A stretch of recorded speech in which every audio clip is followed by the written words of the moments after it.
Joe Biden is now officially the Democratic nominee. But the convention is only half over, because tonight, the big speakers were Barack Obama and Kamala Harris, the first ever black woman to be nominated for VP. Although according to conservative media, she might not be black enough. Some have challenged her racial identity and criticized her for identifying as black when her parents are Jamaican and Indian. When we talk about, quote, African American, her father is from Jamaica. He isn't from Africa, he's from Jamaica. So she's not really an American black. Kamala Harris is not an African American. If you dare raise that, you're attacked. But the truth is she's not. She's not African American. She doesn't have slave blood. She's not down for the struggle. She's constantly talking how she went to an historically black college. She is adopting Oakland as her hometown, even though she grew up from the age of 7 to the age of 18 in Canada. Kamala Harris descended from the largest slave owner in Jamaica. Kamala Harris seems to be descended less from the legacy of, let's say, Frederick Douglass than she is from the legacy of the plantation itself. Wow, that is fascinating, and I know a lot of people haven't heard that before, Dinesh. Okay, first of all, being partly descended from a slave owner is one of the blackest things that can happen to you. In fact, you know who was also the descendant of a slave owner? Frederick Douglass. Yeah. So the guy you just tried to use as an example of someone who is super black is also, by your metric, not black enough. Look, man, you can dissect Kamala Harris's heritage however you want. But to say she's not black? Ask yourself this question. Is she black enough to get kicked out of a restaurant back in the day in the Jim Crow South? Huh? Would she have been black enough to get redlined?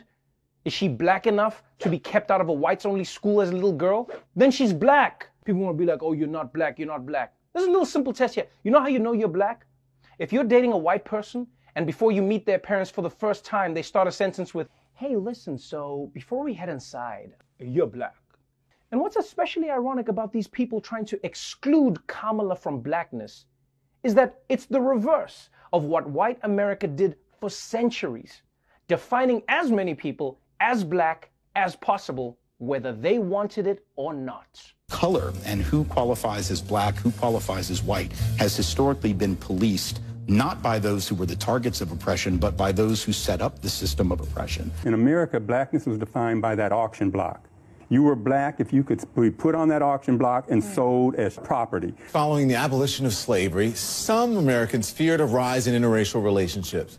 So states began passing laws to make sure that any child with even one drop of Negro blood would be classified as Negro and denied the rights of white people. This became known as the one-drop rule. The one-drop rule was an attempt to save the so-called purity of the white race.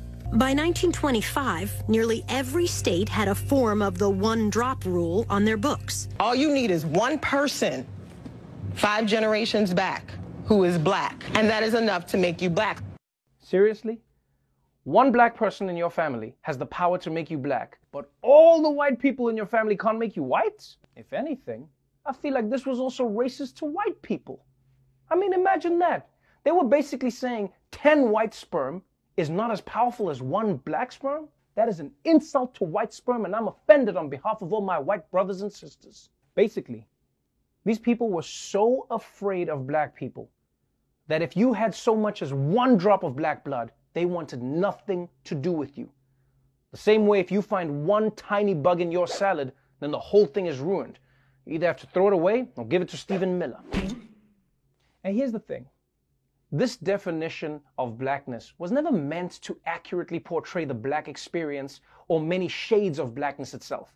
It was made with the singular intention of finding the most efficient way to exclude as many people as possible from whiteness. So yes, it is disgusting that these people are now trying to disqualify Kamala Harris from being black. But I will say this, Kamala, don't worry. This might also be a rite of passage on the road to greatness. Because you see, it turns out there's another black person who also wasn't black enough. Rupert Murdoch suggested President Obama isn't a real black president. He hasn't actually had the African-American experience. In fact, he's not descended from slaves on either side of his family. Obama did not grow up in poverty. His grandmother, the typical white woman, worked in a bank. He wasn't down with the struggle. He doesn't have slave blood. This guy grows up in Hawaii with a Kansas mother. His life is different.